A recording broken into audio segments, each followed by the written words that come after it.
Ganda na. 1, 2, 3, 4, 5, 6, 7, 8. Patapos na yung spandrel. Ngayon tayo naglalagay ng groove.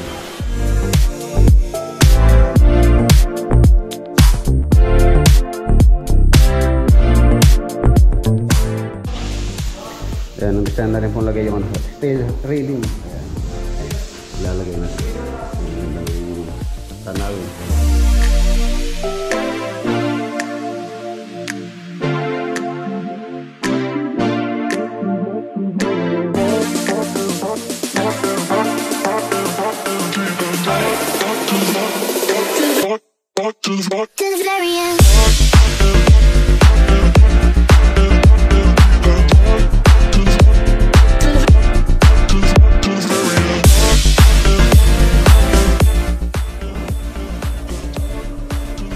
Varnish.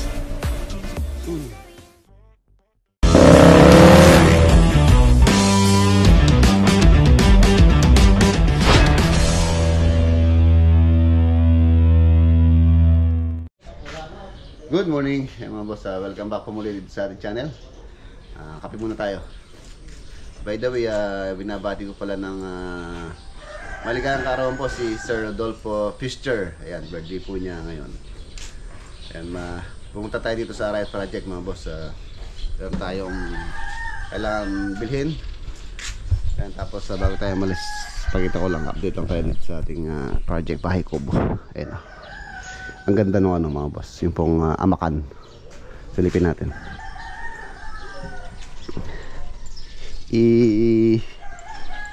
Bibiling ko na yung ano sa Riot, yung gagawin namin sa handrail dun sa staircase, tapos yung wood plank susukatin ko para ano na po natin, ma-prepare ko na yun. Ayan, ito yung Bahay Kubo natin. Ayan, shoutout din kay paring Antonio. Ayan, pare. Ayun na, pag-uwi mo, dito tayo. Presko. Ayun, ang ganda ng ano, amakan. Amakan. Hanggang dun sa taas, meron po yan. Sa gilid. Sa gilid. Pagka natapos na yung cladding, pwede na natin ipapinturahan. Burnish. Para po umiba yung kawayan. Burnish natin yan para kahit mabasa hindi na po sisip-sip ng tubig. Tapos na-apply na po ng palayan ng solignum. Ang in-apply po natin yung tira-tirang solignum natin dito, nagamit din. Ayan, dito may cladding pa po na yung amakan yan. Tapos doon amakan, so marami pa po siyang kulang. Hindi pa siya totally bihis or parang hindi pa siya totally finish. Ang ganda nitong ano niya, yung ating gutter flushing na wood look. Ganda niyang ano, ganda niyang tingnan, lalo na pagkagabi.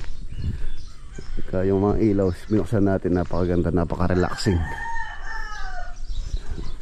Ganda nito. Ganda ng kubo nila tatay sa sinanay. Excited na silang lumipat dyan pagka natapos na. Pagka malipat po sila dyan, so ito naman yung ating ayusin din, itong bahay dito, para pagka yung mga bata dito na po sila lilipat, so sama-sama na kami dito. Yan yung bahay na ito, ayusin natin. So yun, so tara, let's go.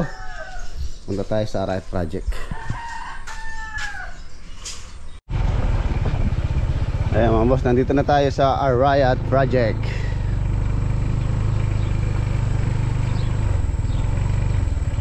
Maputik ang daan dahil palagi ang ulan.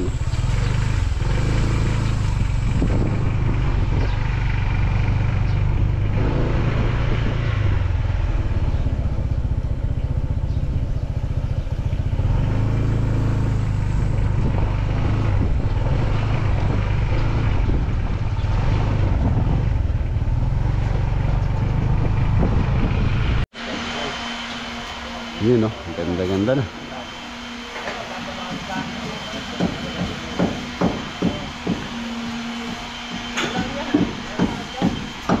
One, two, three, four, five, six, seven. Oh, 7. Nasa harapan ng mga 7.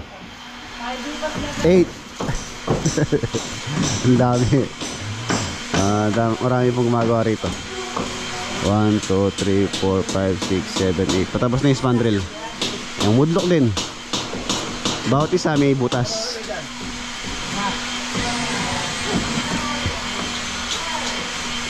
At ngayon tayo naglalagay ng groove. Scaffolding para makantuan yun.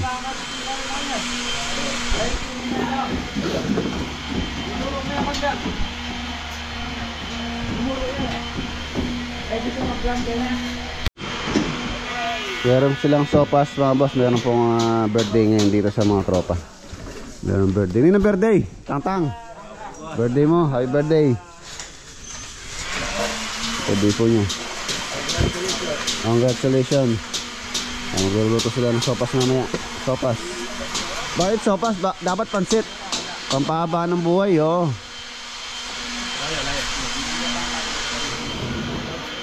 Sopas. Hablan ni botang alas 3. Alas 3.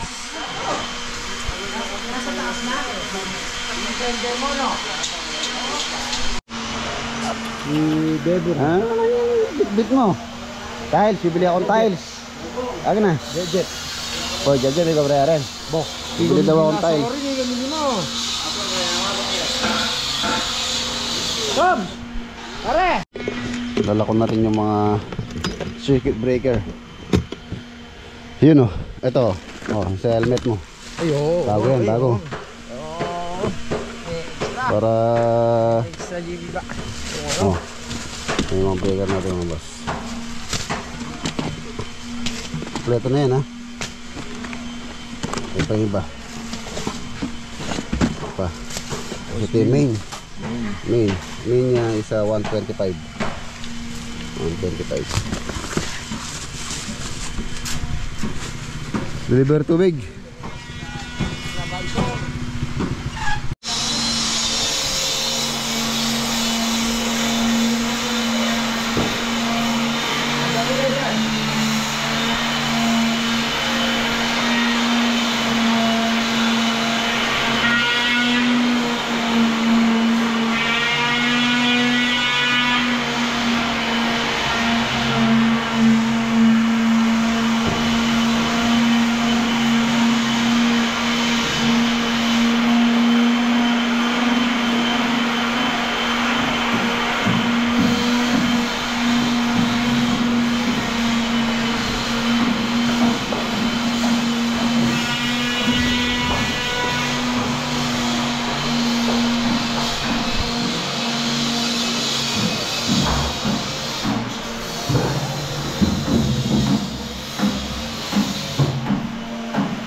Ayan, umpisahan na rin pong lagay yung steel railing.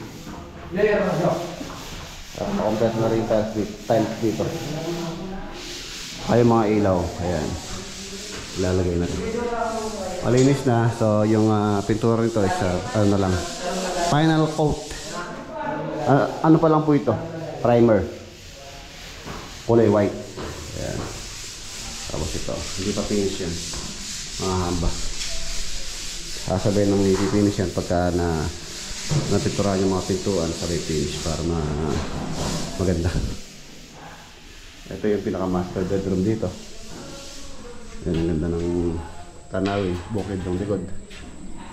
Dito may dumarating, kitang kita rito. Ito yung right of way. Sayang lang dahil wala po tayong bintana rito sa Mountain View. Ito po yung Mountain View. Ano po kasi ito, firewall. Kung may bintana sana rito, maganda ang view dito sa bundok. Kaya nga wala po siyang bintana dahil yung orientation ng lote, firewall siya dito sa kabilang gilid. Dito yung kanyang frontage.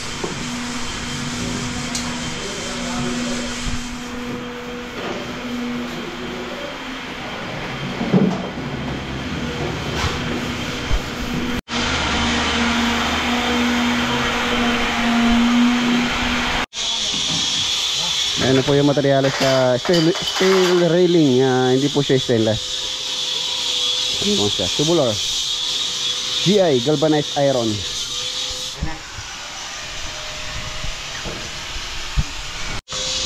Oh, dahil birthday niya ngayon, tango, ang birthday mo. Oh.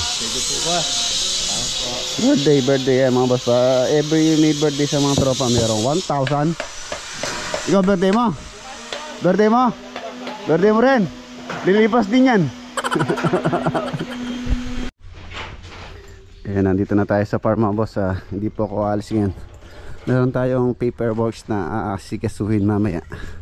Tapos kailangan ding iabang yung mga wire dito dahil sasarado na ni Boss Marlon. Doon, kailangan kong matapos yung wiring doon. Wala po kasi tayong ibang gagawa dahil busy yung electrician natin nandun sa Arayat. So dapat mauna muna yung project. So dito ako na lang muna yung maglalagay ng mga wiring. Ito, temporary ko lang nilagay ito para magawa ko na rin ng switch. Saka dito. So asikasuhin ko muna ito pagkatapos yung paperworks mamaya na kailangan natin asikasuhin.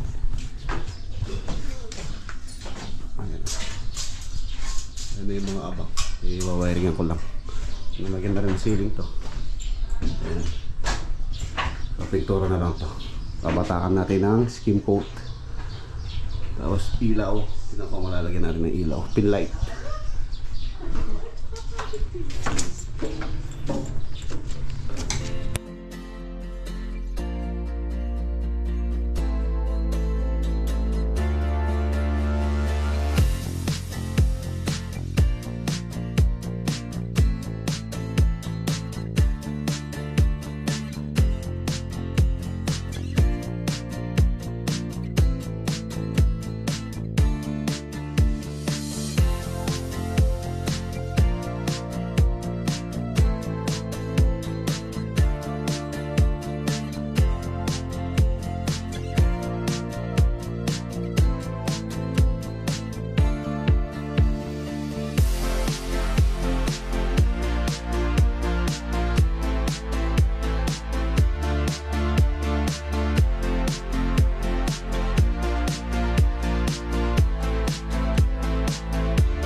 Ayan mga boss, okay na. Naayos ko na po yung mga ilaw. Ayan na. Nalagay ko na sa sa kanyang dapat kalagyan. Ito pwede na nilang klating bukas to. Okay na po yung mga switches. Ayan, ilaw na rin dito. Ayan, tricolor po yan. Pwedeng white, pwedeng warm white, pwedeng full white. Ayan. Ito po yung nabili ko nakaraan sa Angeles. 450 ang isa po niyan. Di po sama yung bulb. Tapos naglagay na rin tayo ng wall pan para pag kami bisita tayo dito, ayan, hindi po sila maiinitan. Ayan, ilaw na rin dyan. Ilaw na rin dito. Ito, hindi pa na-tap itong outlet dito. Outlet, tapos nalagay din ako ng outlet doon. If ever na maglagay tayo ng wall pan dito, so may abang na wall pan. Hindi na po kasi pwede yung dito. Sagabal na yung stand pan na ganito. If ever na maglagay tayo ng double bed dyan, so malaking abala na itong stand pan o alam dito wall pan. Doon madali na po yung doon. Bubutasan yun pagka nakabili tayo ng aircon. Kahit 0.5 horsepower lang pwede na dyan. Madali na po kuha ng power yan. Naglagay din ako ng ilaw dito. Ayan, warm white. Sobra din na rin sa project yan. Nilagay ko na lang munang temporary para may ilaw. Ayan. Ayan. Tulad dito rin, ayan, may switch na rin. Tricolor din, white, warm white, full white. Okay. Okay na, yan yung cladding. Medyo matrabaho po yung cladding. Mabusising ilagay itong amakan. Yan po yung natapos nila ngayon. Isang sa mukha na yan. Ayan. Pero maganda siya. Ang ganda ng kalalabasan nito pagka nayari. Tapos sa babarnisan. Ganda na. Kukunin ko muna yung mga salamin dito. Yung sliding. Yan, tira din po natin to. Halos sa ito pong mga bintana na ito. Shoutout kay Ate Susan tsaka kay Kuya Eli. Ayun pong pinagbaklasan po namin sa Amaya to na tinanggal natin. Yung pong salamin ito is lang ordinary lang na na clear. Siguro lalagyan ko na lang ng sticker na one way para medyo lumabo. Kunin ko muna, lalagay natin dito. Ayan na siya. Lalo ba yung bahay mo? Wala na tayong graba doon. Graba? Bukas na order tayo. Order pa tayo ng kalati na lang. Kunti na lang naman yung gagarabaan doon. O, tita na mo naman. Ayan, ito po yung mga bintana niya. Clear lang siya. Pinalitan po natin to. Nasa muna natin ikabok natin salpak. Tapos siguro titingnan lang sa online ng didikit dito. Meron naman ko nabibili nun para magka design naman siya.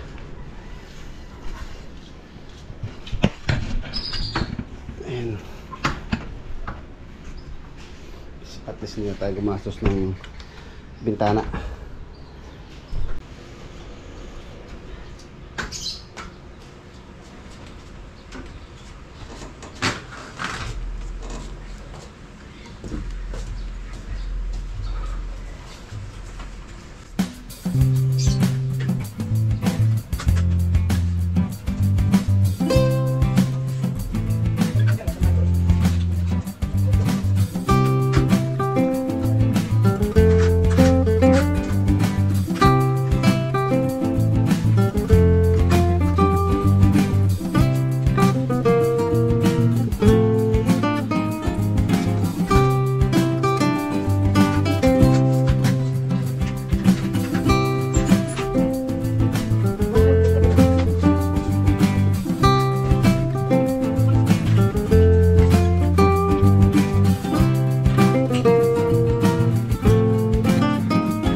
Yun oh.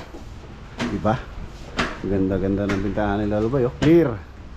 Lagyan lang natin ng Lolo Boy. Sticker. Yun oh. Pintura na lang. Pintura. Ito lang po. Paayos lang kay Boss Boy po itong mga bintana. Saka natapos na. Palalagyan pa naman ito mga boss ng sealant. Sealant. Ganda. Pintuan. Ay, nandun na pala yung pintuan ay pintuan. Habang nagpapahinga tayo, subukan kong ilagay pintuan niya.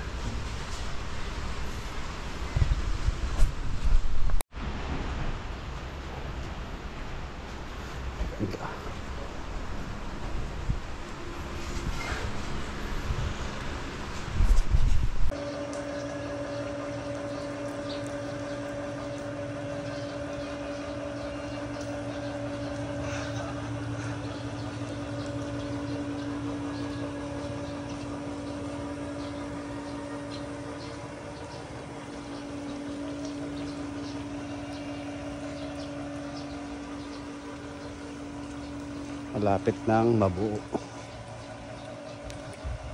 Konti na lang. Konti na lang. Project Modern Bahay Kubo. Ganda-ganda.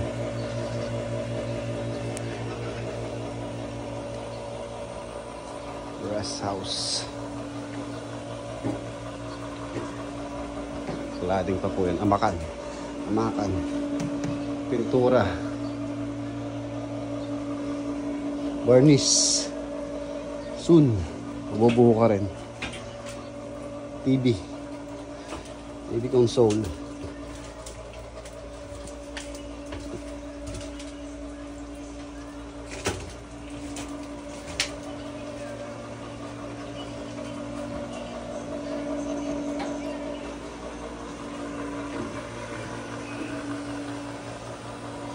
Anong dala mo, Lolo Boy? Manok mo?